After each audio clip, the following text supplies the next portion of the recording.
listening to the Deep Purple Podcast, a fan podcast devoted to one of the greatest bands in rock history, Deep Purple. Your hosts, Nate and John, cover their shared history with the band, discover new music together, and cover the farthest reaches of the Deep Purple family tree and beyond.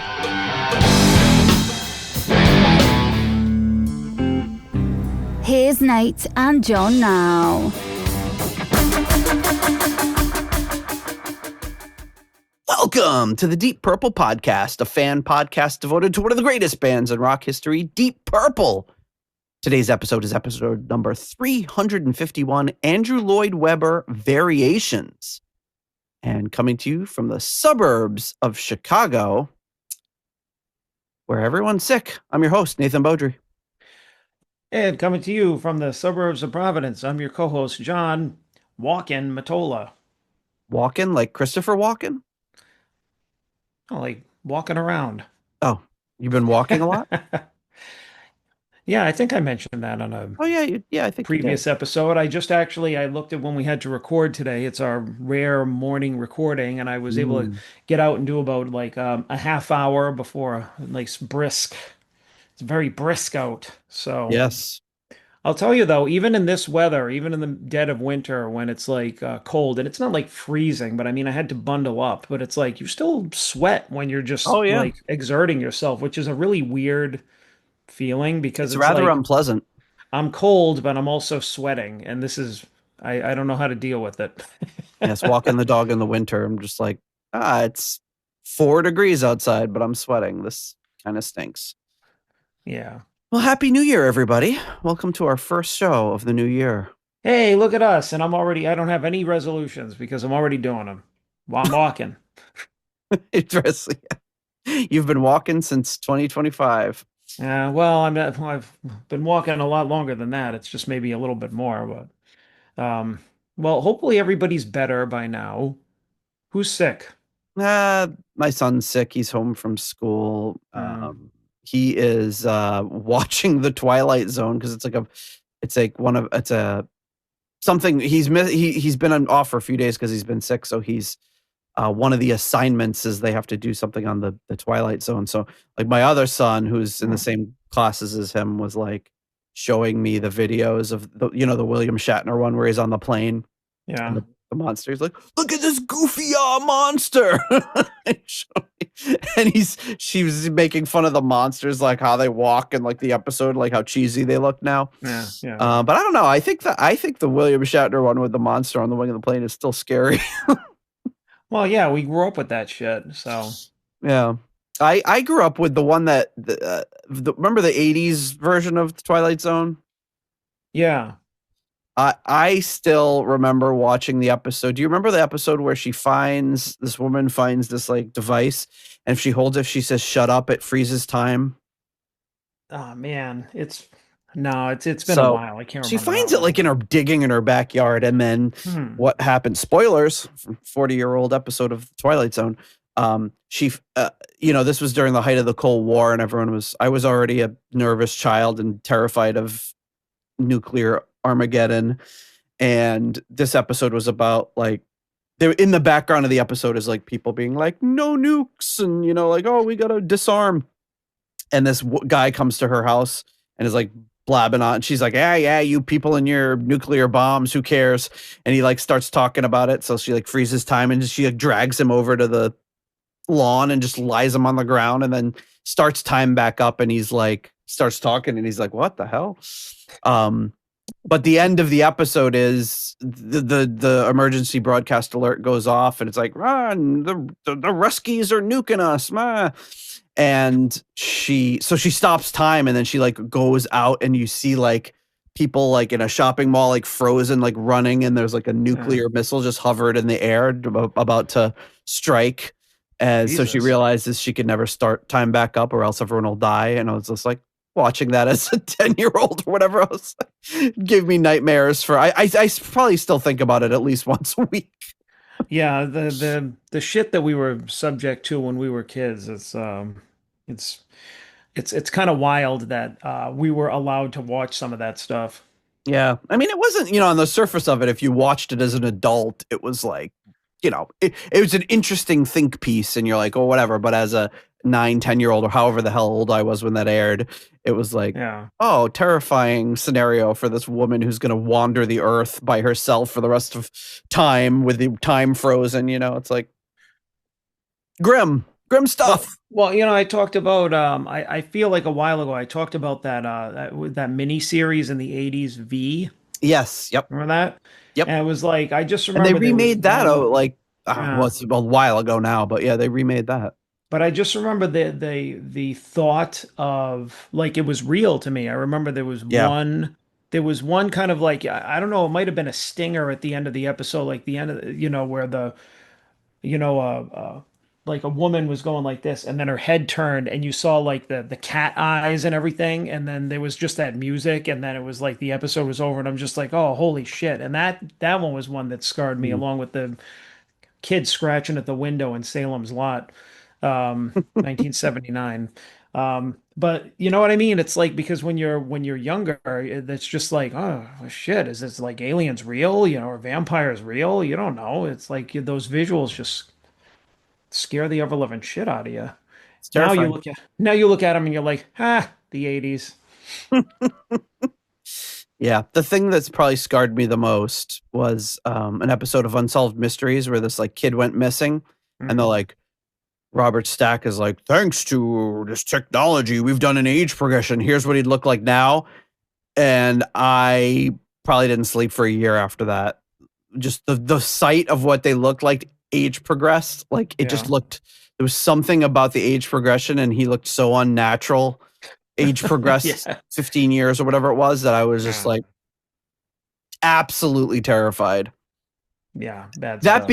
Even though one of the Unsolved Mysteries was in my hometown about an unsolved murder, about a woman who was murdered in her basement and they didn't know who did it, except everyone kind of knew who did it. I was like, murder right down the street from me, no problem. But the age progression of that kid, no. That was rough. But man, we should have saved this up for our Halloween episode. Not our New Year's episode, but our first episode of 2026. But hey, folks, just a reminder, as with 2019, 2020 and on, the Deep Purple podcast is ad-free and 100% listener supported. That means you, the listener, support the show and keep the lights on, as it were. And look, I even have new lights. You can't see, but they're behind me, and they're great. They're purpley. They are purpley. They're having a deep purpley day. So if you want to support the show, you can do so a number of ways. Leave us a review, buy some merch, become a patron on Patreon. If you donate to the show, you get access to our patrons only Discord, our rating spreadsheet, invites for our live stream episodes, which our next one will be. And our next one will also be an album rankings episode, which you get to participate in. You also get access to our Too Hot for YouTube forbidden episodes. And speaking of our patrons, let's thank some of them at the executive level. Coming in at the in memoriam tier, the wonderful late Jerry Kelly and family. At the $25 uncommon man tier, we have Mr. Ovis Nakvi. At the 20 is plenty tier, Alan. At the 10-pound good doctor tier, we have Dr. Mike Catan.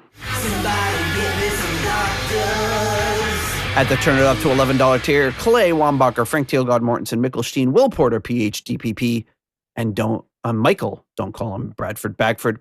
At the $10 someone came tier, Ryan M, Jeff Bryce, Victor Campos, and Better Call Saul Evans.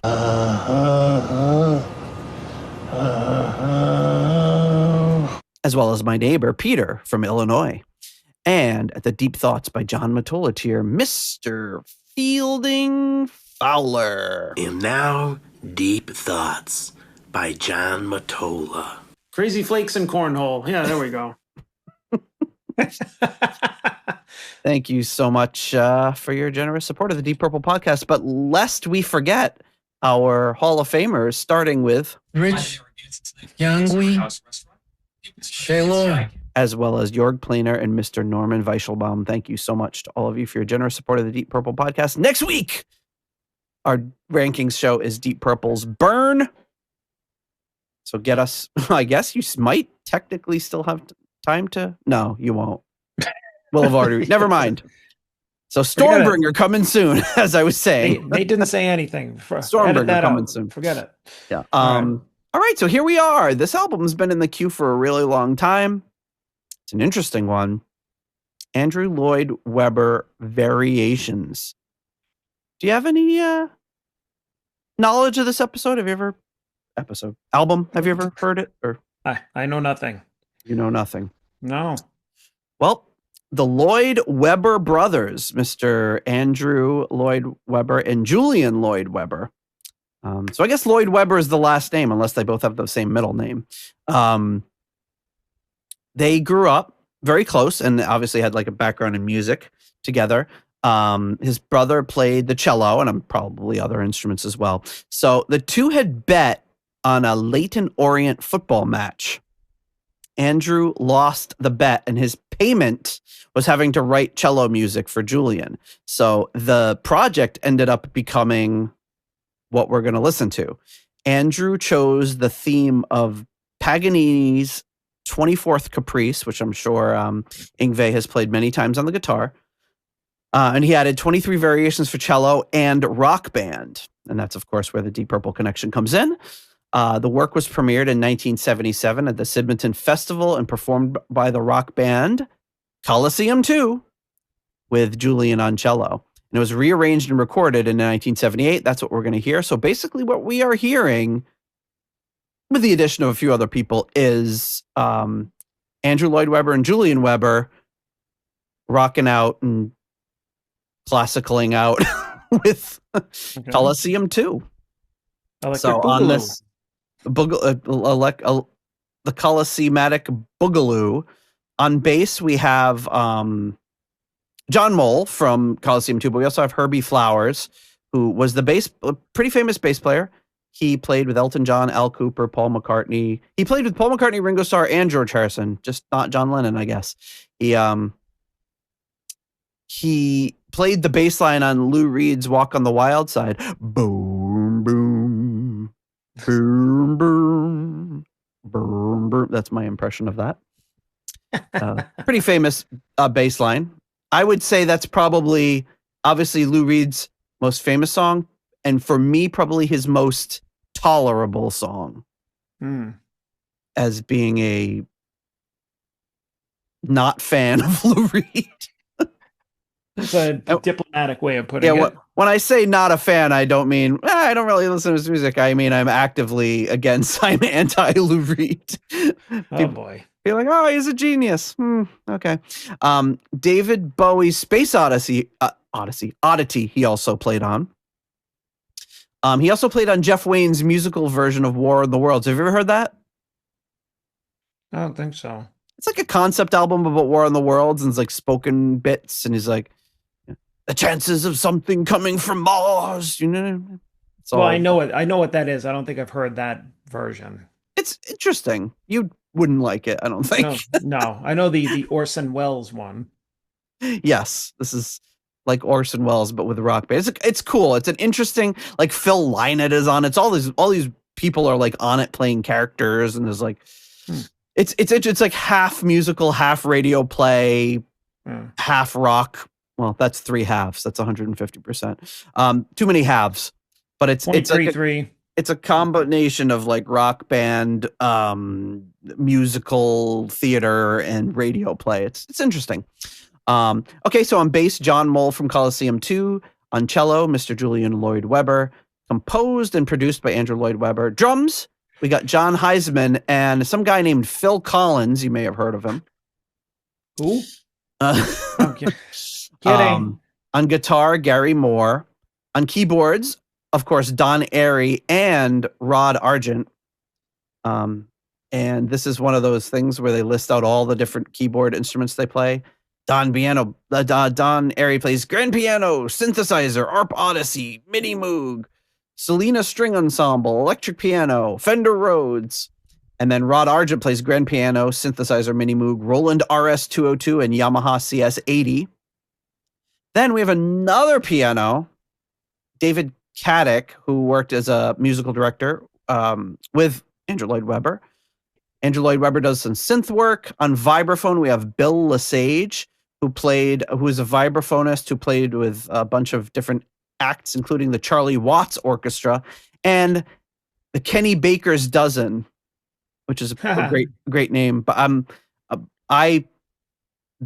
it's a great name, but also like Kenny Baker's who played R2-D2. So I just imagine him play Kenny Baker having a band. I didn't look it up. Maybe he does, but I don't think so. I've never heard that. It would be great if Kenny Baker was in a band with Bill Lesage. And then on wind instruments, Barbara Thompson, who was in Coliseum 1. She was married to John Heisman until he passed away in 2018. And sadly, she passed away in 2022.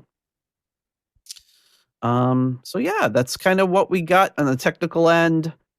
Engineered by Martin Levin. And lacquer was cut by Porky. I think we've had that guy before, Porky, the mastering guy. The album art, share that with you right now. Here we go. It's a bunch of, I don't know what you call them, people a guy in a powder wig playing the cello, wearing some cool sunglasses, and then some like women from the 17 or 1800s wearing headphones. One of them is playing like a little lute, but there's a flying V behind the other one and all this like advanced. Oh God, I love it. It's like, it's so cheesy. It's great. And then like, it looks like there's what, like Marshall Stacks behind them too. Yes.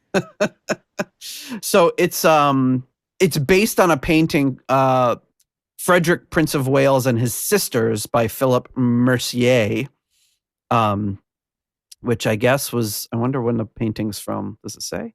No, it doesn't say when the painting is from. 1733. Okay, so paintings from 1733.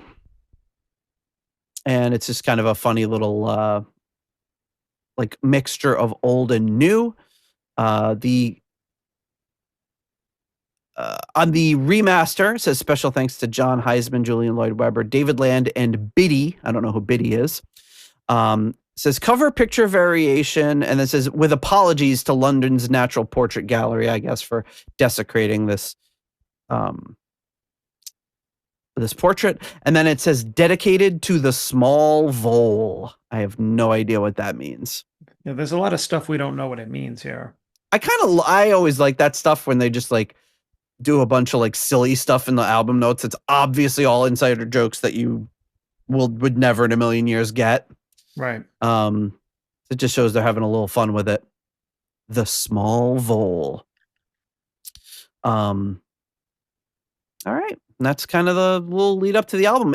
There's a bunch of tracks on this, but it's like very short. They're like very short tracks. So we'll probably be doing some lightning round rankings as far as this mixture goes. But I generally enjoy something like this. And I have heard some cuts from this.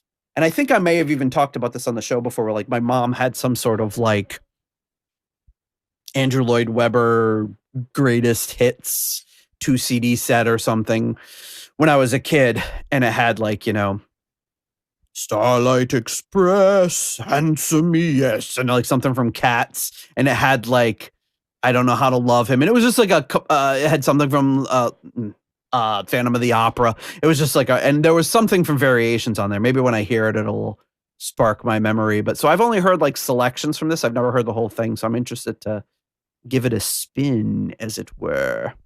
So maybe we'll just jump right into it. We can take a break for the patrons maybe when we flip the record over. But yeah, let's kick off the new year with some new and experimental music. New. It's almost 50-year-old experimental music. Yeah, did you say when did it come out? Oh, 1978. Oh, okay. So. Wow, Flying V, that's very like 80s. Yeah. Well, I mean, it's the 70s too. I know, Albert King was using one. Yeah, well, I don't know. I was like, I mean, our association with like a flying V would be like the 80s. So that's why I thought that this might have come out in like 85 or something. Yeah, like Michael Schenker and Randy Rhoads and all that. But yeah, but I mean, I know that they were around before that, but it was just yeah, interesting. And it strikes me like when they made that album art, they were probably like, we have to have the most modern looking. Like if they did make this in 1985, it would be like a BC Rich there. You know what I mean? They wanted to make the most futuristic looking guitar that they could to contrast with the people from the 18th century here. And the dude in like the shades reading his cello music. Yeah, that's just so like, I feel like it's so on the nose. You're just like, what can we do to contrast the old and the new? And like, just like, yeah, let's put some shades on this guy in a powdered wig. It's like, what's underneath? Like, there's like cans of beer or something underneath that lady. Well, I guess you'll see in a second.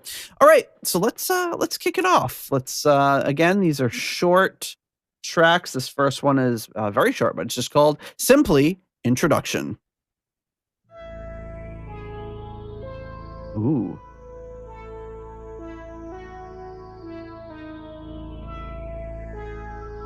Very butterfly ball. I was just going to say that, getting very butterfly ball vibes from that synth sound.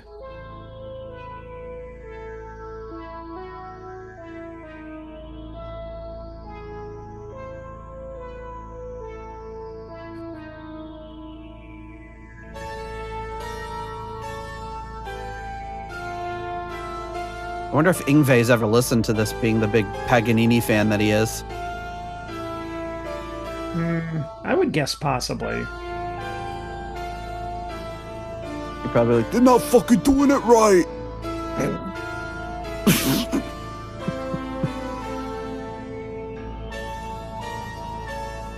I never heard Gary Moore before. I was too busy playing Paganini. We need Jonathan to do his famous Yngwie impression. Having the accent really helps. Whoa. Okay. So that just ends right there. That was it? Yeah, that's it for the introduction. Then I must go right into the song. So yeah, I don't know how we're gonna rank this one. Yeah, I don't know how we're gonna rank all these. I wonder if we just play it straight through and then like and listen to it while we play straight through and just rank everything equally. I don't know. It might be difficult. Yeah, do we rank it and just give everything, like give the whole album this is a 3 or a 4 or 3.5? I don't know. Depends on what kind of album it is. I mean, if it's all going to be kind of like, because I'm looking at the song titles here, like theme, variations 5, 6, 7, 8, 9, 10, it's like, I don't know, maybe we have to have a first on the Deep Purple podcast, like a completely new paradigm for how we rank something. Well, it is the first episode of the new year, so that would be setting a precedent. Because that's kind of how granted, this was 300 something episodes ago, but like when we got to the concerto, it was like, how do you rank the concerto individual tracks when there's so much going on in each one? You know what I mean? Like you could rank this 2-minute segment a 5 and this 1-minute segment a 3. So we just kind of, I think, decided on giving it 3s all down the board, which kind of threw everything off. But well, I don't know. Maybe we should, because that seems like really hard to like. I mean, if I were to rank that, I would say to 2.5, because it's like I don't, you know what I mean? Like it's just. Hey, well, let's do this. Let's thank our next round of patrons. We'll listen to the whole thing as one, and then decide, and then figure out what we're gonna do. All right. Well, I'll keep track along the way of like what I like, but I think maybe giving an album like this an overall ranking might be something that we should do. Yeah. So let me thank our next round of patrons, and then it's kind of a first on the Deep Purple podcast here. We'll figure out how we're going to do that, and then we can, it does strike me, even though we're only that's the only first track. It strikes me that this is something that needs to be listened to like straight through. Or maybe we can listen to the first half as one and then the second half as one. All right. Want to do that? Yeah. Let's do that. So the first half of it, because it would have had to get flipped over as a record. So the first half of this goes through track 8. So let me separate out these tracks. All right, yeah. See, so we're figuring this out in real time, people. Unbelievable. See, you guys are getting a chance to see under the hood here. This is how the sausage gets made. A peek behind the curtain, as it were. Peek behind the curtain of these two assholes figuring things out. Okay, so I gotta take that. While you're doing that, it just makes me think. I listened to another show where they did a whole episode of a peek behind the curtain of like what it's like to make our podcast, and I'm like, I don't give a shit. I didn't listen to that episode. I'm like, you think I care? Like, See, who do you think you are? You know, it's like you're a podcaster. It's like, oh well, then we do this and then we do this. It's like, cares. So this wasn't like what we're doing right now and just having like just chatting about something. It was like a whole episode of like, and then I press save. I think it's more like what I go to my dashboard and I hit upload new episode. It's super exciting. Well, I mean, I didn't listen to it, but I mean, I'm guessing that it was a more like a like if you were like if we were to produce this episode for a week, it would be like, all right, what does our week look like? It's just like, all right, Monday comes and we talk to each other and we script this out, and then on recording day we do this, that, and the other, and then this is the time I spend editing, and it's like, who cares? It's not like you're talking about somebody famous. It's like, what would people really care if they like? Like, I'm convinced we should do this now. Like on Monday, we scramble to like eat some food and then we record. And then Tuesday through Sunday, we send each other memes. And then the next Monday, we do it again. Yeah, there you go. There's the peek behind our curtain. I'll clip that out and I'll have it as a 10-second bonus episode. Yeah. I mean, I could talk about like the things like, but it would be so boring. Like I said, it would be like, and then I have to drag a thumbnail image over to the YouTube episode. Like, yeah, it's not very exciting. Oh, I would hope. Like now I actually want to go back and listen to that episode to see if they actually get that specific. But it's like, it would be funny. Well, yeah, like you said, this isn't like the making of Sergeant Pepper. This is some dipshits podcast. Yeah, like exactly. you'd want to hear that about like your favorite album or your favorite movie or whatever. But yeah. Yeah, exactly. Like, I mean, I don't take for granted that a lot of people listen to the content that we put out, but I don't delude myself into thinking that anybody gives a shit as to how we do it. Well, yeah, I mean, it's not that. The fact of the matter is, it's not that interesting. No, it is not. It's not like, here's how they got that shot in Jaws where they zoomed in on Roy Scheider. It's like, they used a dolly and all this. Like, it's there's just not really that much going on. It's two dipshits talking about Deep Purple. It's like John uses an Acer monitor. Ooh, really? Wow. Yeah. Let's dig into the gear. There is Let's dig into the gear. The gear that we use. There is like a there's like a podcast about podcasting, and they just interview different podcasters, and they probably, and for like people that are like into that sort of stuff, it's probably good to like learn, or figure out, that's a good idea or a good technique. But I get for the general listener, I don't think they're probably very interested. But anyway, here we go. We're gonna kick it off. We're gonna listen to side 1, then we'll listen to side 2. Then we'll figure out what the hell we're going to do. So we're going to... Did you read the patrons? I didn't. I'll read it when we are in between the two album sides. Okay. Boy, like the new year comes comes brain fog. We don't know what's going on over here. I'm still hungover from New Year's Eve, man. All right. Here we go. Introduction. We'll just start it back up. All right. With the butterfly ball. He said, I'm still hungover from New Year's Eve, man. That sip of champagne I had before going to sleep at 8:30 p.m. I could make it till 10:30, I think. Yeah. The ball in New York drops earlier here, so an hour early, so we can go to bed early. Nobody gives a shit when it's New Year in Chicago. Oops.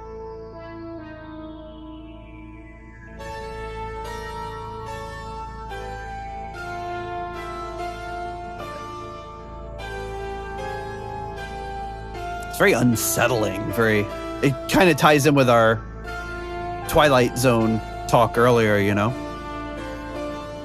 Yeah, I almost wonder if this should have been a Halloween episode. Well, based on the music and what we talked about, maybe. Should we bank it and record a different episode for New Year's? But this is cool. It's going to go now right in a few seconds. It's going to churn over to theme.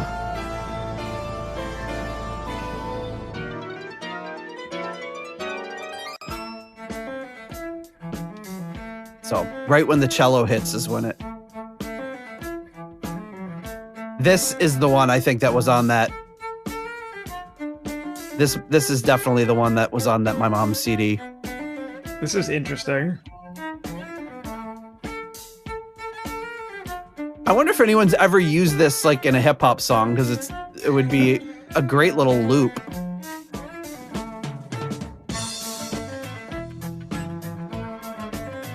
You know, just for the heck of it, I'm keeping the spreadsheet open. I'm just gonna put in kind of rankings as we're going along. Yeah, I think I'm gonna do that too.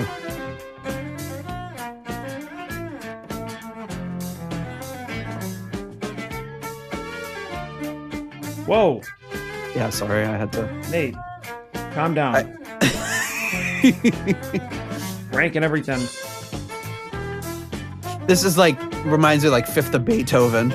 Yeah, I was thinking that too. Because you gotta figure this is like peak disco era.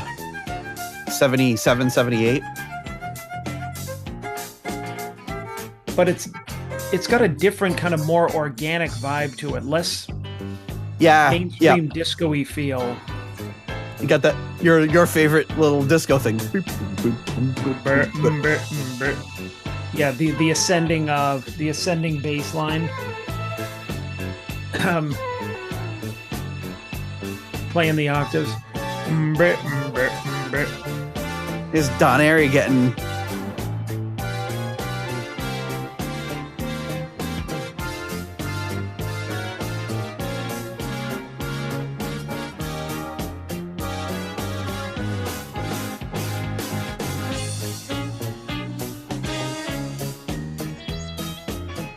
See, I love this. This is great.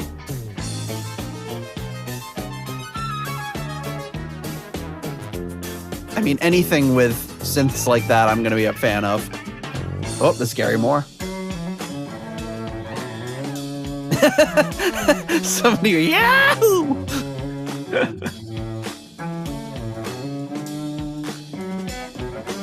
Julian Weber here.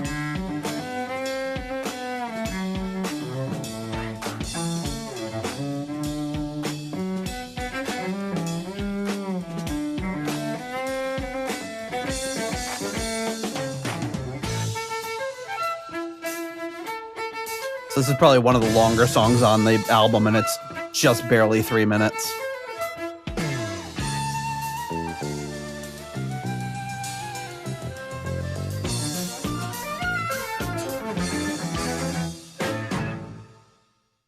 Nice.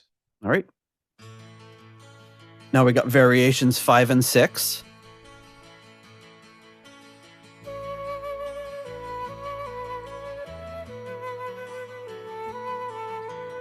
So this must be Barbara Thompson on the flute. Nice.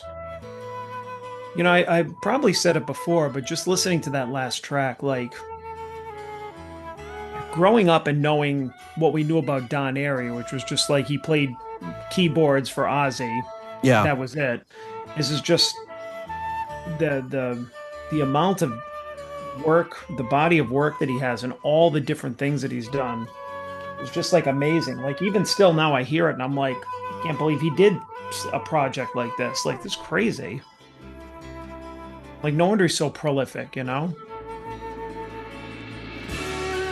Yeah, it's you see that name on the liner note of one or two albums, and you think, oh yeah, he was probably just a guy that hung out with Ozzy for a few times, and then you dig deeper when you get older and figure out, holy crap, this guy had an incredible.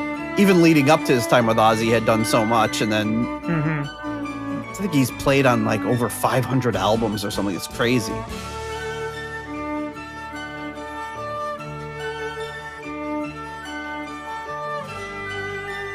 It's a pleasant little ditty. Actually, this one is even a little longer than the theme. How long is it? I mean, a little, like a few seconds longer. It's 3 minutes. I think everything on here is... Whoa. Sounds kind of whimsical. Yes. Reminds me of something you'd hear in the background of like an early Nickelodeon show or some of those garbage like children's shows that it's just like some really horribly done claymation or... Yeah. That's like a guy and he like tries to get on a horse and he can't get on the horse and then the horse runs away and he's like, what am I supposed to do?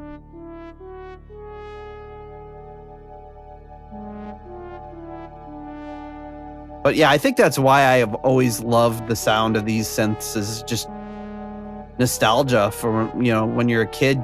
This was what was on, you know, you turn on the TV and it was the soundtrack for everything. So I've always had like a really heartwarming feeling when I hear stuff like this. All right, so in a few seconds it'll be it'll be transferring from variations 5 and 6 to variation 7. It's interesting that 5 and 6 is one track, but 7 is its own track.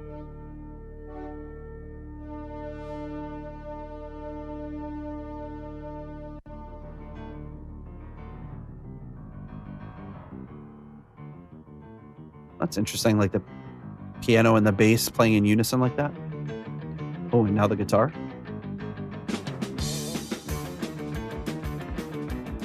Oof.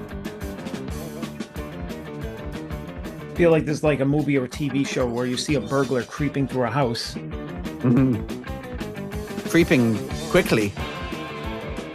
It's a quick creep. So now we're basically, this is basically just a Coliseum 2 song.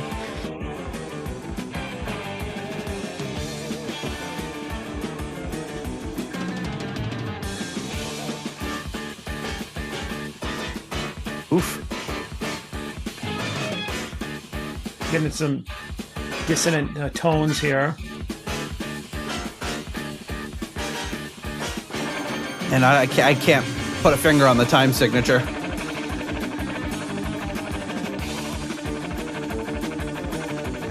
Wow, it's like almost like something you'd hear from Tom Morello. Right?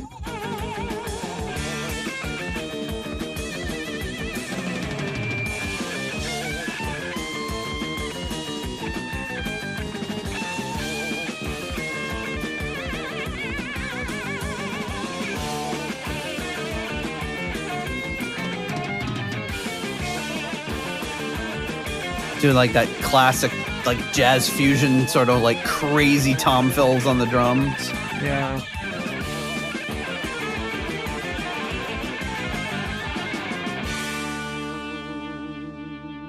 Oof. Then right into variation 8. Oops, sorry. That was my mistake.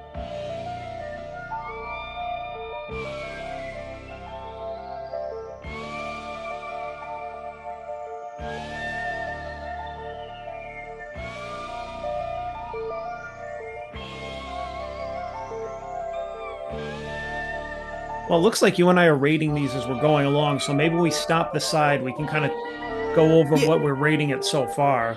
Yeah. Because I feel like this is a better way of doing it than stopping it and discussing each of the tracks, because they're all kind of like, they all kind of go into each other.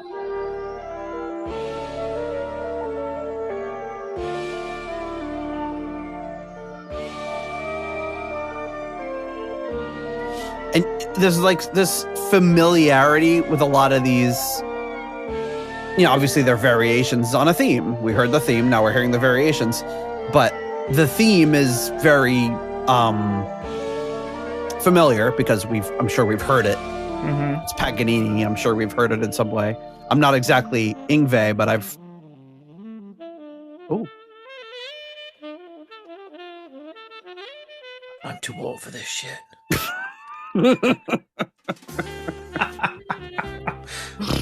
Oh, that's not a very lethal weapon. Yes. A little ahead of its time.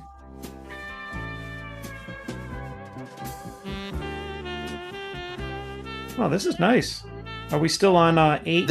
I'm sorry, this just changed to 9. Oh, okay. As soon as you said I'm too old for this shit was when 9 began.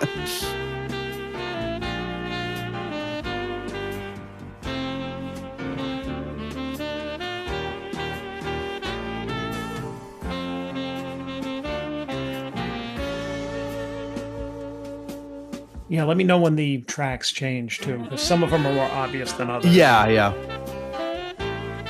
Speaking of Lethal Weapon, I wonder if Danny Glover's related to Roger Glover.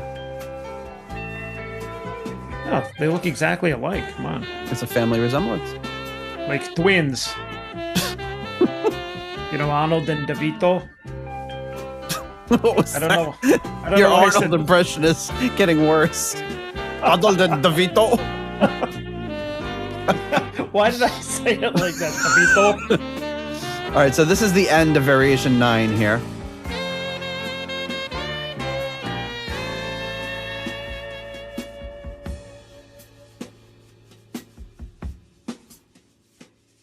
And after this little drum bit, I think we go into 10. This is 10.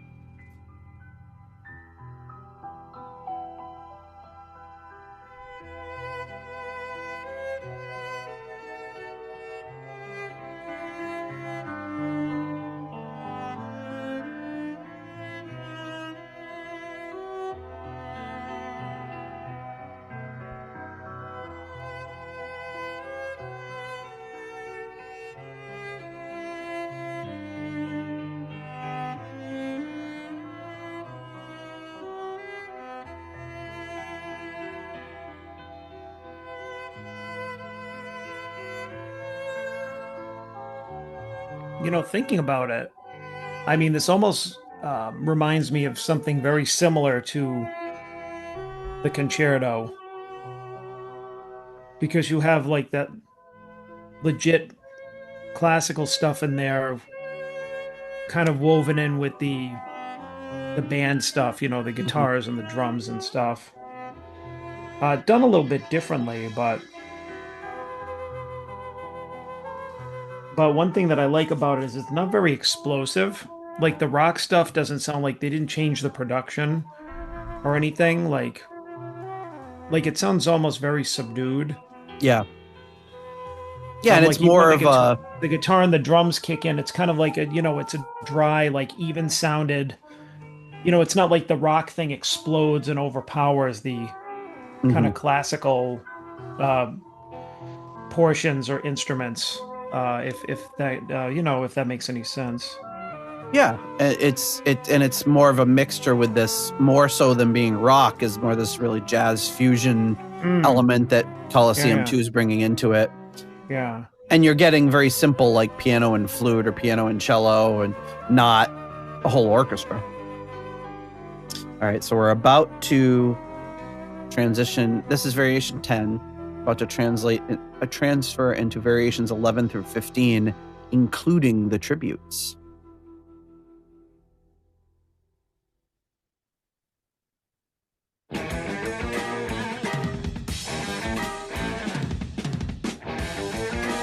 Very dry drum sound.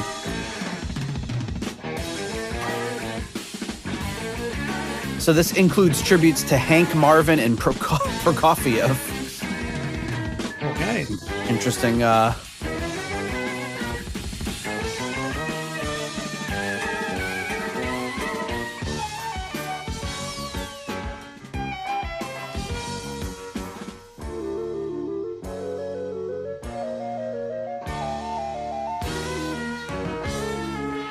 Like, I feel like this hits your ear as something that if you play this for a variety of people,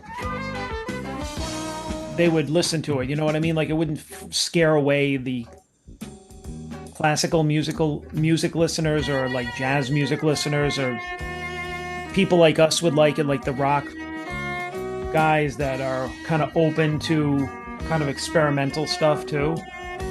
Yeah, like Jen is not a fan of like the jazz fusion stuff. She hates the sound of it. But when you look at that was like 40 seconds of jazz fusion. I think she could tolerate that.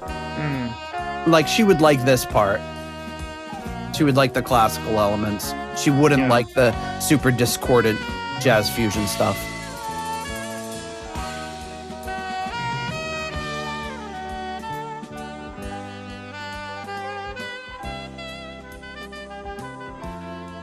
Yeah, see, this is nice. I like this.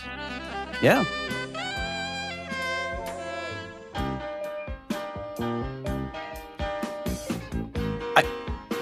That's awesome. We're getting a little Billy Joel or something in there. Yeah, almost, right? I wonder if they recorded these like as one element, because man, they just on a dime changed the tempo. Ooh. Does it get a little bit of like a percussive acoustic in the right channel? I'm hearing it ping-ponging back, actually.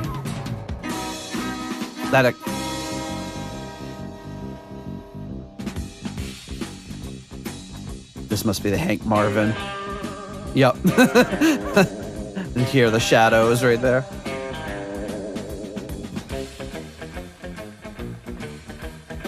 Yeah, this has a lot of changes to it.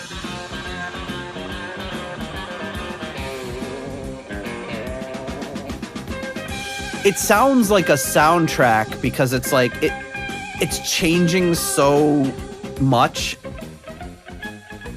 and changing on a dime. That's why it sounds like it's accompanying something visual.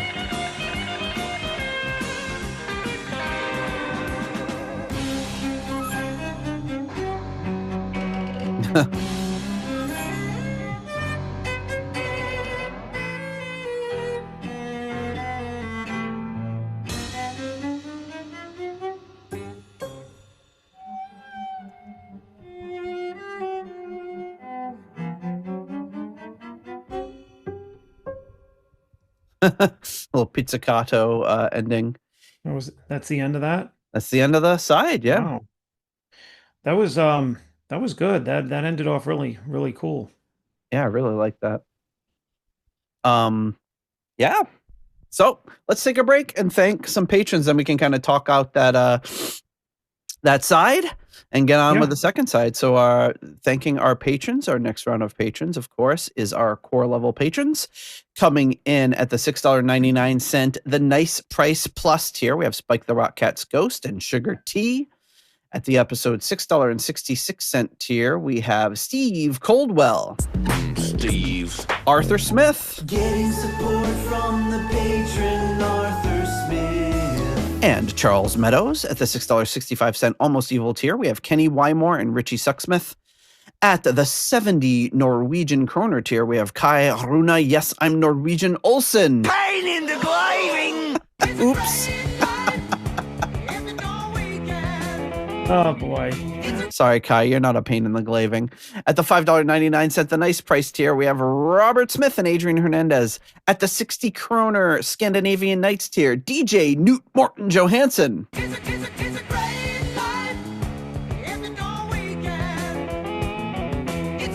At the €5.50 tier, Merline Rota.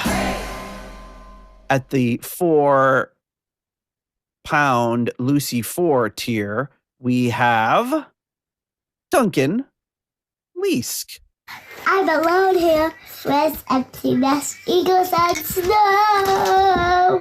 At the $5 moneylender tier, John Convery, German Heindel, Jesper Ammon, Alexei the Perfect Stranger, Slepikoff, Kev Roberts, Scott Zern, Cynthia Doobie, FCAF. My Czechoslovakian is not so good. Coyote Bongwater.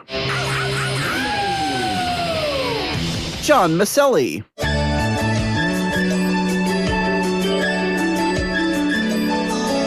Last time I heard that was Lois Iazino. She had to sneak up on a glass of water. Sarah Sanders. No! Kelly Clarkson! Jelly Bean, Evan Robeson, Purple Swede. Hookah, shaka, hookah, hookah. Swede? Sweet, sweet, sweet, sweet, sweet, sweet, sweet, sweet. And Ralphie Lee. I hope to meet you again real soon. You have a good, deep, purpley day. All right. Well, there you have it.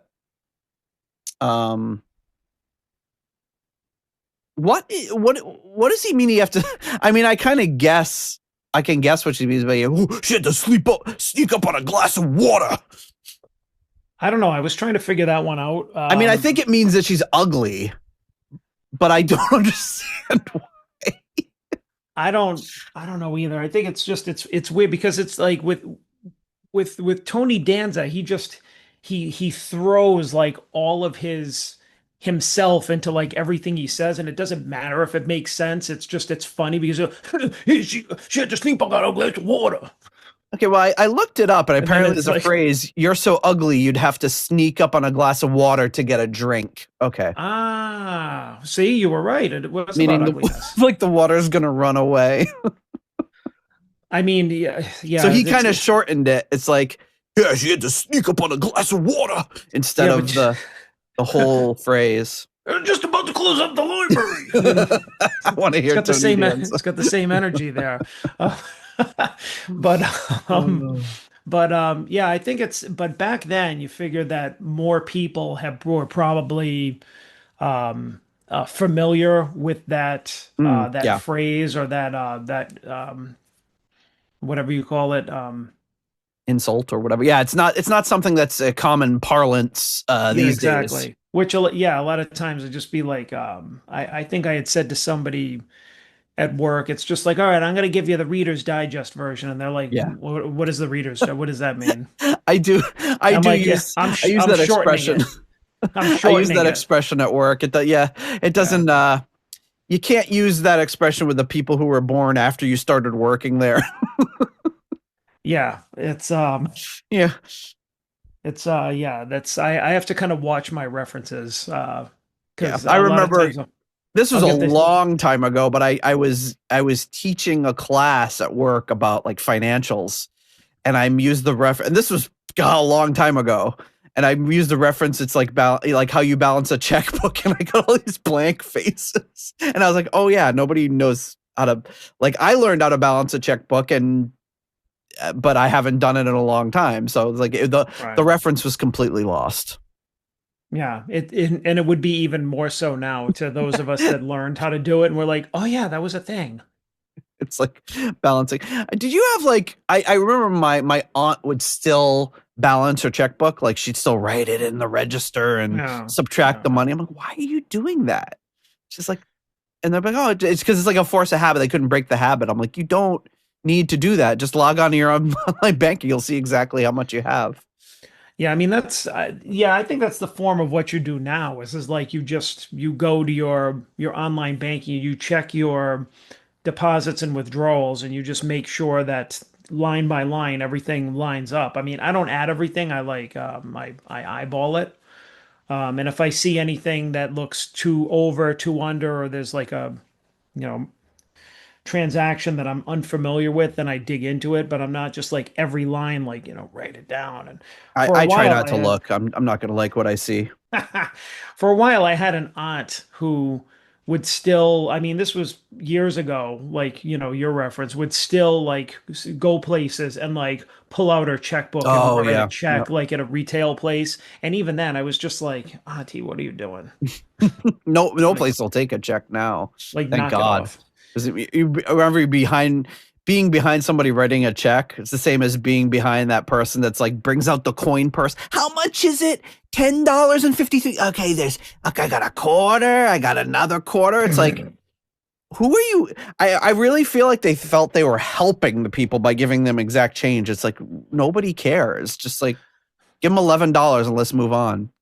Yeah, 27, 28. Hang on, I got another penny.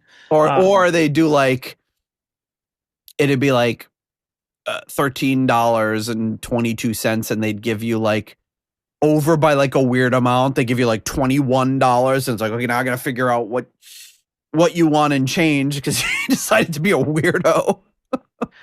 Did I tell you I had like I think I had read something. I don't know if I said it on here or if I told you guys in the chat or something, but it was things that the newest generation, the youngest generation, like Gen Z finds quote unquote cringe, and one of them is using cash.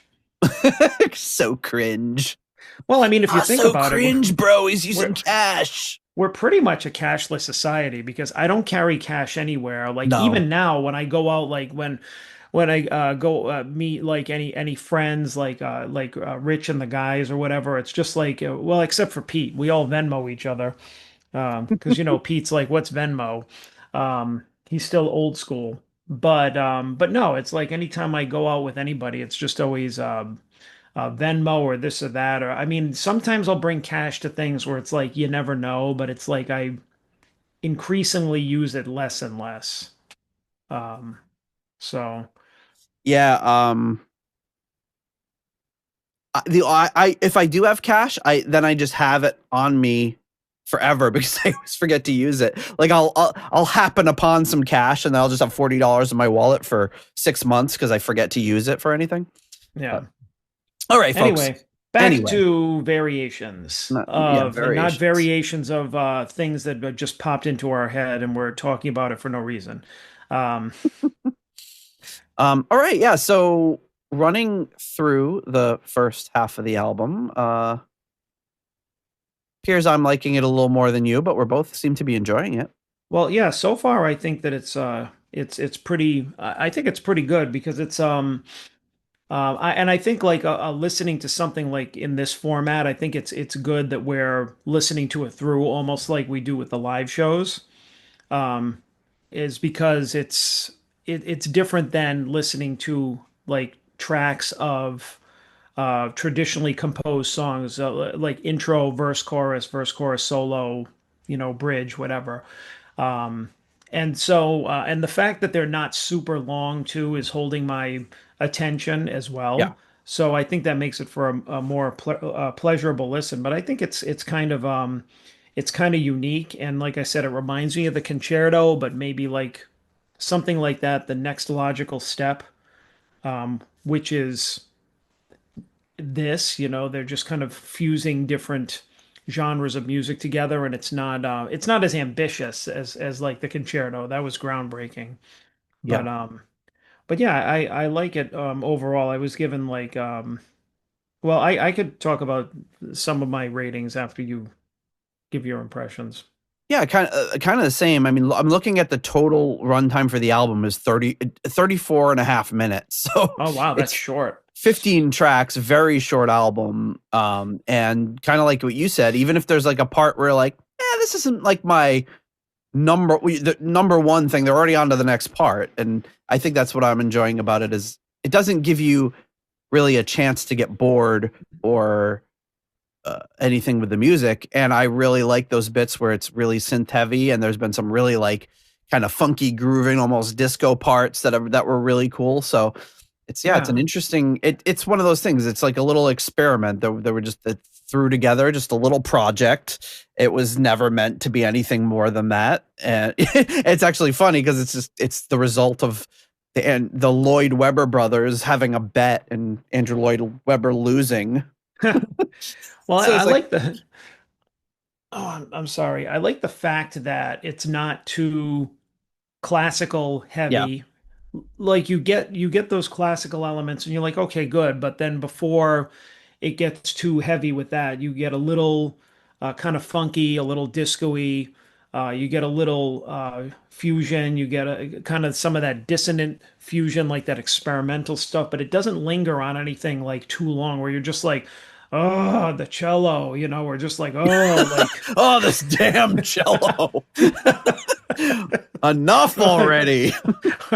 or just like, oh, weird time signatures and like dissonant chords.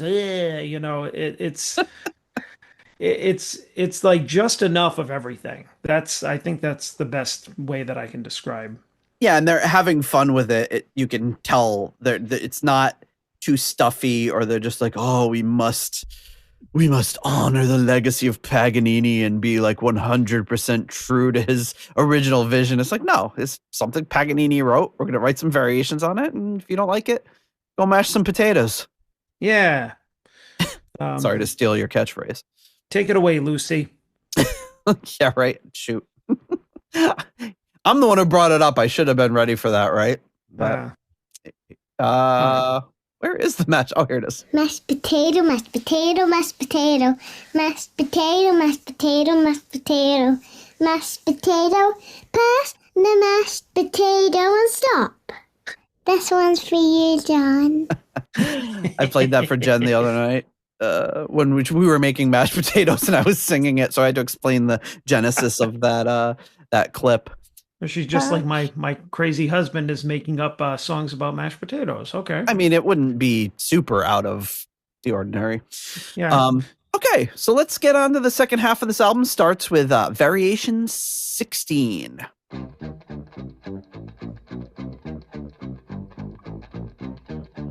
Sounds like Stevie Wonder. What's the... Looking back to when I was a little nappy-headed. Well, I was going to say, it sounds like the Bushwhackers. The Bushwhackers. Like you could just picture somebody walking like the Bushwhackers.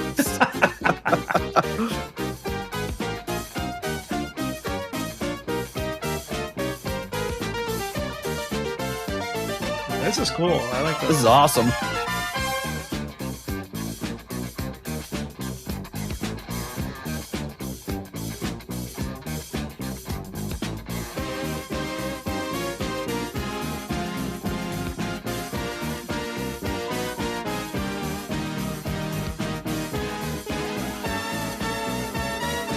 Whoa.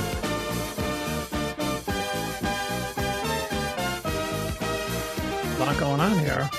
Yeah.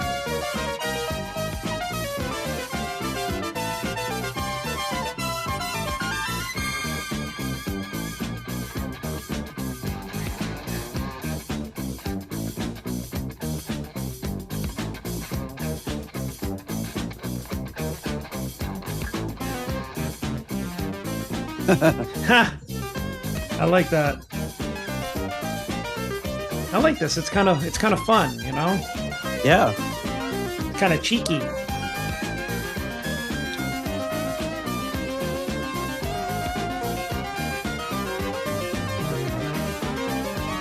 And I like that they have that simple just dun dun dun dun dun dun dun just going on in the background the whole time. It really throws you off though, because they're doing that and they're like kind of starting the melody line at different parts, which is like completely makes it off time, but really cool.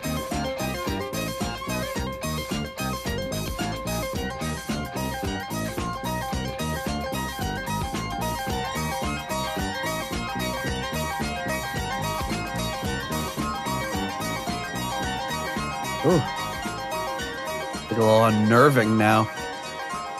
So now it's going into variations 13 and 14. So we went back.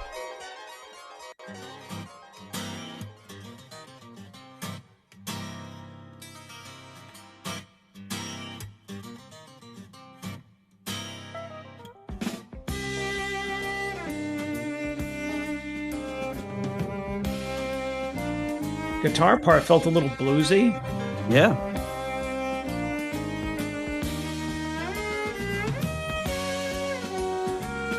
Kind of a nice blending of genres.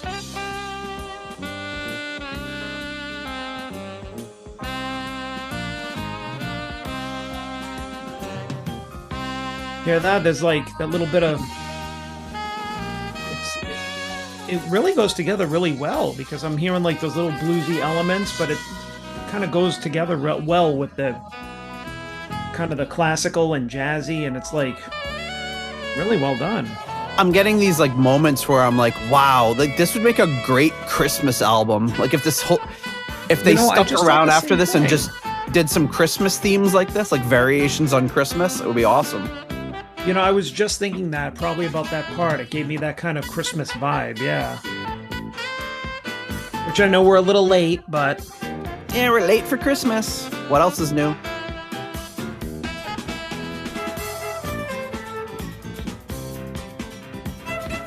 This is kind of hearkening back to that Variations 11 to 15 where they did the Hank Marvin tribute.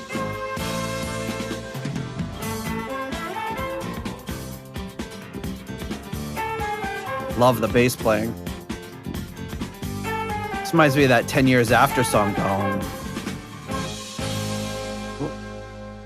Now we go into Variation 17. Ooh. Another short minute long one or so.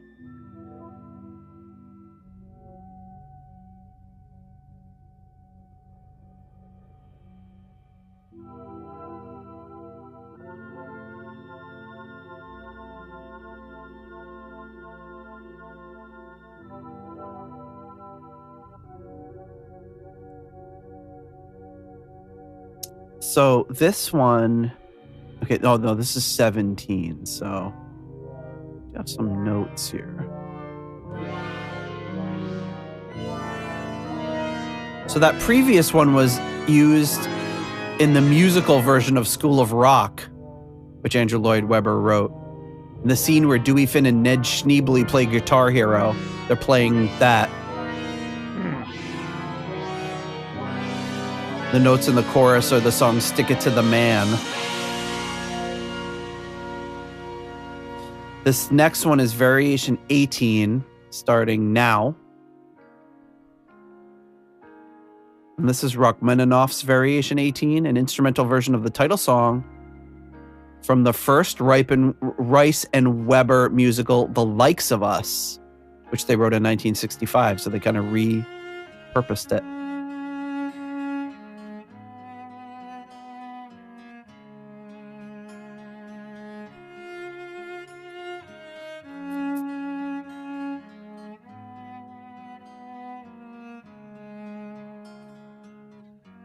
I think I read something about this when we were like preparing to do our Jesus Christ Superstar episode about like the kind of the history behind it. Because they had repurposed some stuff from that, or maybe it was something else for like Herod's song, I think was a repurposing of one of the songs from that.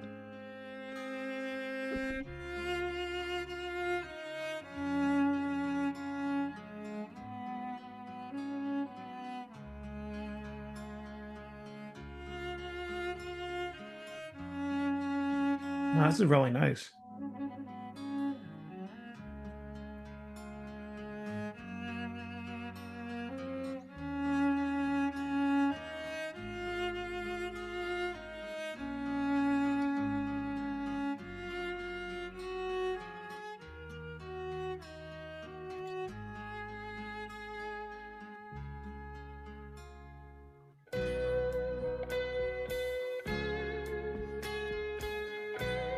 This is kind of cool. Like you've got like this basically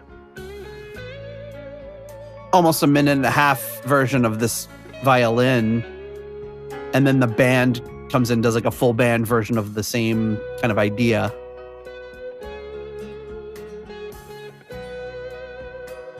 And this is Rachmaninoff's Variation 18.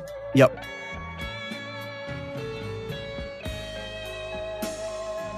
It's hard to keep up with this. It just keeps changing so quickly.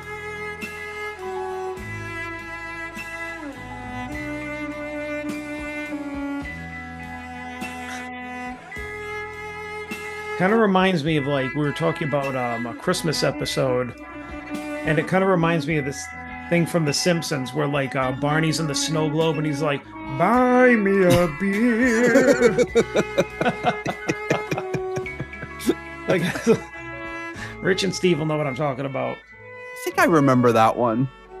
$2 a glass. Yes. Come on, help me. I'm freezing my ass. And it was so beautifully sung, too. All right, now we go into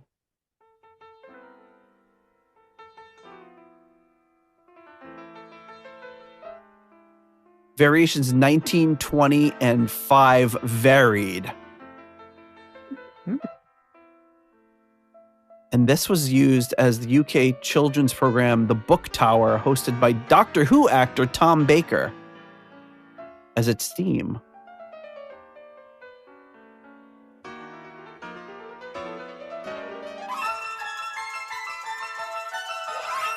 This actually sounds like Doctor Who. Very whimsical.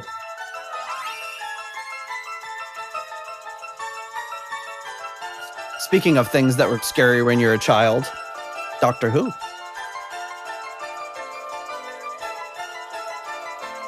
Yeah, I remember that theme and the kind of the the visual. Yeah, Jen said Jen didn't watch Doctor Who for probably like 25, 30 years because as a kid she saw like a commercial where like the guy's head starts melting or something and she was like, I'm out. But some of those reboot episodes are terrifying. Yeah. Yeah.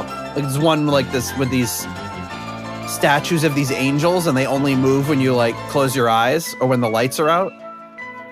Oh. Ugh. So like they're statues and then lights go out for a few seconds and then they turn on and you're a little closer. It's a freaking terrifying episode.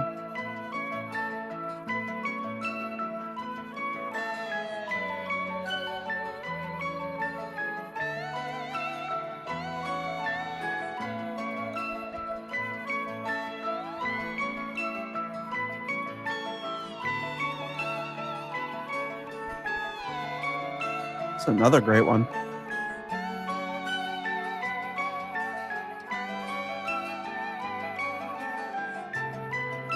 My watch is telling me I need to stand up. It's like, don't you know I'm recording? Don't you know I'm recording? My watch doesn't care about the podcast.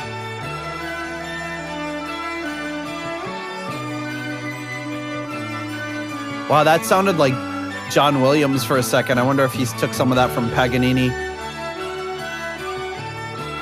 That part right there. Yeah, it does a little bit. The Empire Strikes Back theme. The ending theme.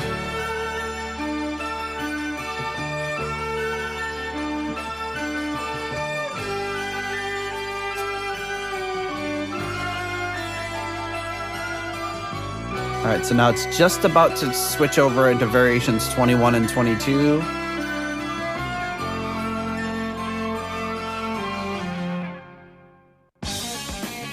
Now. In case you couldn't tell it was something different. Like, now.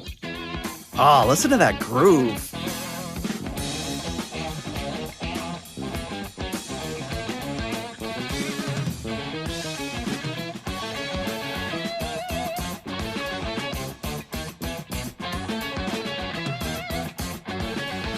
Oh, yeah. Here it comes.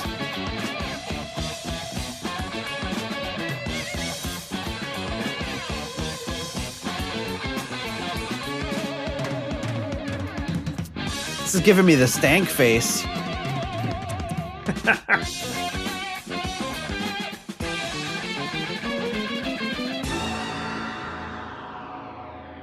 Wow.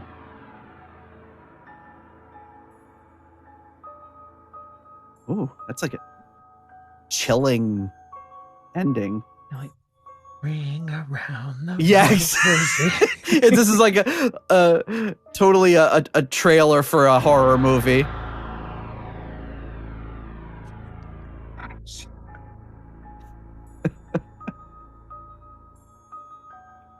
They just need little kids like laughing with reverb.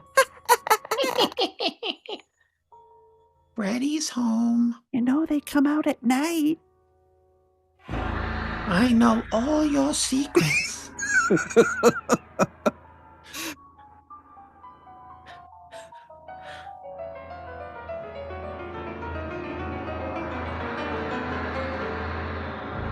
Oof. So we're almost through this, and then we're going to go to the Variation 23, which is the final track.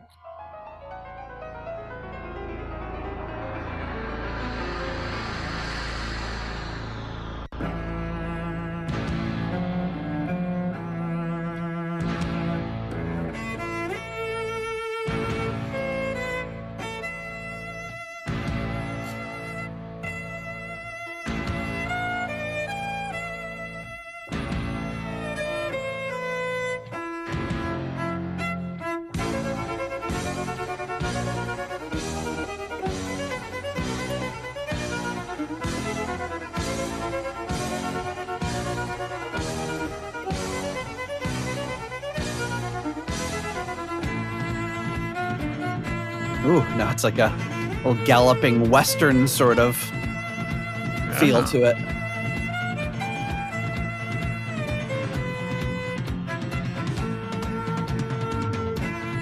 Really good stereo panning on the drums.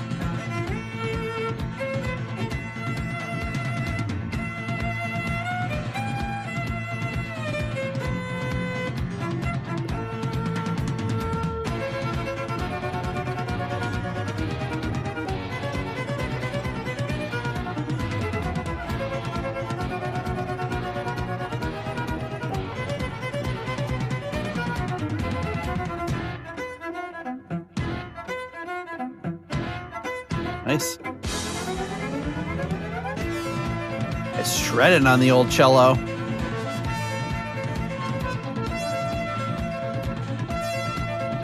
It's kind of cool that the cello was like centered in the focal point. Then as soon as the synth came in, they panned it way over to the right, so it was almost like it was taking center stage. It was a cool effect.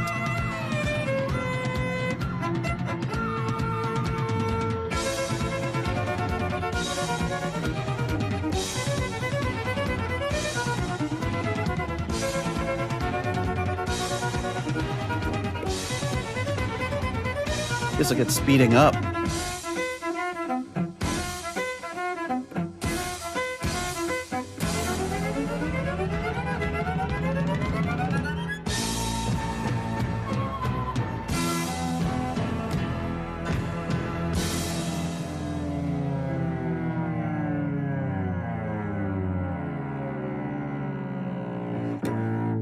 Wow.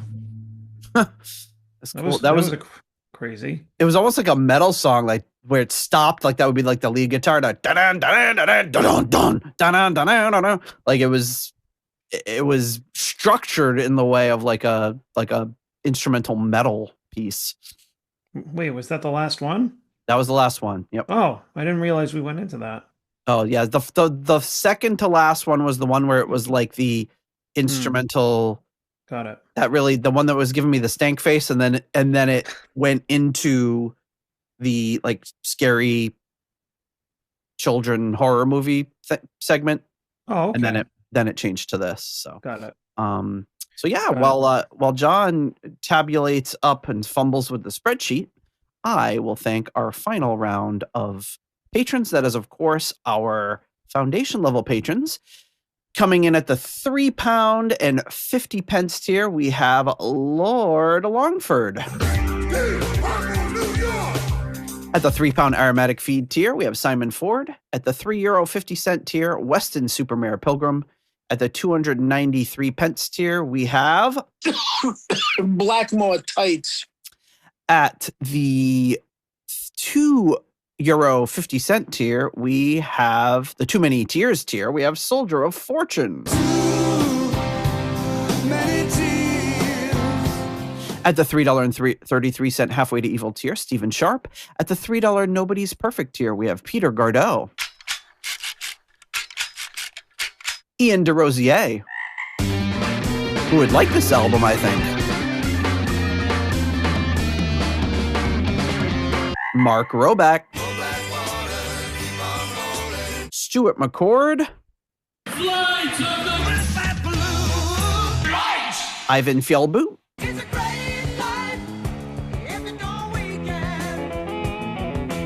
Runar Simonsen.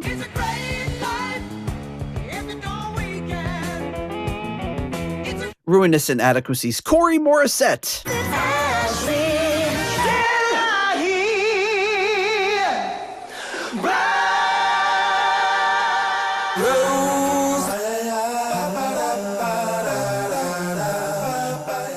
Joe Dopefish Sigler. Adam Cork, Tim Wood, Steve Down to Earth Kohler. Make your love. All right. Michael, Matt in Vegas, Jesus Christ Superstar. At the 10 Cold Hard Danish Kroner tier, we have Karsten Lau. Cold Hard Danish Kroner. And at the Variations of a Grave, Leaky Mausoleum. At the Stephen Somerville The Concerto 1999 Fanatic, Hank the Tank, Private Eyes, Ashen Lionel, Zwapper the Electric Alchemist, Andres Engstrom, ICDC, Durple Purple, David Haddam, Graham Bonnet's Disco Pants and Haircuts. I said, Graham, our audience expects you to be a bit more dirty. Disco Pants and Haircuts, yeah. I'm just going to put my guitar across his head. Eddie Lyon. Homosexual. And Sick Tone. Where is she? Where is she? Just about to close up the library. It worked. Thank you so much to all of you for your generous support. And you know what time it is. Bill John's busting out the spreadsheet, and he's fumbling with the tabs. Oops, he sorted it the wrong way. Now he can't tell what is bad. All right. So there you have it. Andrew Lloyd Webber Variations. And John, where does Andrew Lloyd Webber Variations fall in our overall album rankings? All right. Well, first of all, let me just say that 2026 will see me wearing the reading glasses for looking at the ratings because I'm tired of pretending. I can't see anything. So let's just get that out of the way for those of you on YouTube. So Variations actually was a combined 7.5, which falls in the middle of the spreadsheet, which I think is fair. I mean, it's a spreadsheet that is pretty loaded with favorable stuff, so it's falling in the middle of a largely favorable selection. Right. And I mean, you looked a little bit better than I did overall. 3.9 for you, 3.6 for me. But I mean, I would say we liked it pretty much equally. I thought it was a good album, but we have several other albums that are 7.5s. So let's look at them. So aside from Andrew Lloyd Webber, we also have "Look at Me Now" by Bernie Marsden, a recent one. "Rapture of the Deep" by Deep Purple, Gillan's "Glory Road," Hughes' "Play Me Out" (parentheses bonus tracks), and Tommy Bolin "Teaser." I think you just messed up something on the spreadsheet. Let me fix it. Yes, I did. Oh, shoot. Now it's even worse. Is it fixed now? Okay. I Control Z'd it, so I think we're good. Oh. Okay. Oh, no, I didn't. It's worse. Oh, no. No, it's good. It's good. Sorry. I think I fucked up something in Whoosh Revisited. Well, John's busting out spreadsheets. Sorry. Oh, I thought you were just like, that's gonna, yeah. Yeah, if you look at line 67 there, I think I fucked up something with Whoosh, or you did. No, that one is that one's been like that since. Oh, okay. So never mind.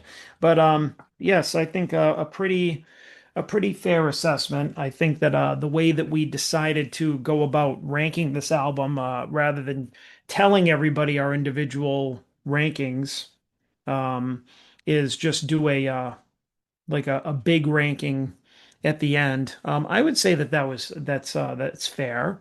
I think it worked well in this case, and I think a total ranking. Yeah, I think a unique album calls for a unique analysis. So yeah. So overall, I thought it was really good. I like how the tracks were very varied. They were interesting. Like I mentioned before, they were kind of they were creative and genre mixing without it being like too over the top or spending too much time on any one thing. Like it just kind of moved from one thing to the next. So I thought it was an easy listen. It didn't even feel like it was, I mean, it wasn't a long album, but I mean, it was like for 35 minutes. I mean, we've just been like, we've been on for like what, less than an hour and a half now. And it's like we were able to kind of stop and take our time and get off topic a little bit. But and then we got back to the album. It didn't feel like a slog or anything like that. So I thought it was a really good experiment. Would listen to again in the right setting, in the right setting. I would love to listen to it again. I'd love to pick this one up on vinyl. I really enjoyed it. I thought it was great. A lot of fun. Like you said, you didn't get a chance to get bored with anything. I think they could have done this in a way where it would have been a real slog to listen to, but they didn't let you get bored of any of those things. They didn't do. I mean, there just was like no repetition other than there's a theme going throughout it because it's variations on a theme. But so they were constantly pulling you back to that theme, but every time they did it was in a completely different way. And, you didn't know what you're getting. Is this one going to be violin, piano, and flute? Is this one going to be a full ensemble of, everything from cello through the live band? Is it going to be just the band for a little bit? And you didn't know. There's so many songs we've listened to. It's like, oh, here comes the chorus. Here comes the guitar solo. And this was completely unpredictable. You had no way of knowing, are they going to repeat that part again? Are they going to do it just like weirdly 3 times instead of 4? And it constantly kept you guessing, but there was enough of a repetition of that theme where it also kept you interested. There were parts where you could groove out to. There were parts that were really somber sounding and just sounded beautiful, just like that beautiful flute section. There's a beautiful violin in there. It's just really really interesting. My first time listening to it all the way through. And definitely not my last. Indeed. So a little bit of a shorter episode than a normal episode. You're probably recovering from the holidays and maybe you don't have that much time anyway, or maybe you're just cleaning up and doing chores and you're annoyed that we're going to give you a short episode. But hey, whatever it is. I think everybody's probably on their New Year's recap or whatever, like here's what's coming new in 2026, here's what we did in 25, blah blah blah, so it's well, this one comes out on January 5th, so January 6th is when is Epiphany, and that's when we take down our Christmas trees. So oh really? There's there's a day dedicated to that? We keep them up through Epiphany. Because you think about it, like Christmas Eve is the first day of Christmas. Yeah. From when you talk about the 12 days of Christmas, and it runs through Epiphany. And most people around here, I have literally walked the dog and seen Christmas trees on the curb late on Christmas Day. Yeah. But that's, of course, probably the people that put their tree up the day after Halloween or whatever. We put ours up on Christmas Eve. So. Oh, wow. Okay. So it's a little late. So. Yeah, I usually will start things like maybe like a day or two after Thanksgiving. I feel that's appropriate. Yeah, I buy the Christmas trees. I strap them to the top of the tree, to the top of the car, drive them home, cut off the ends, put them in water, keep them alive in the garage or outside the garage until we put them up.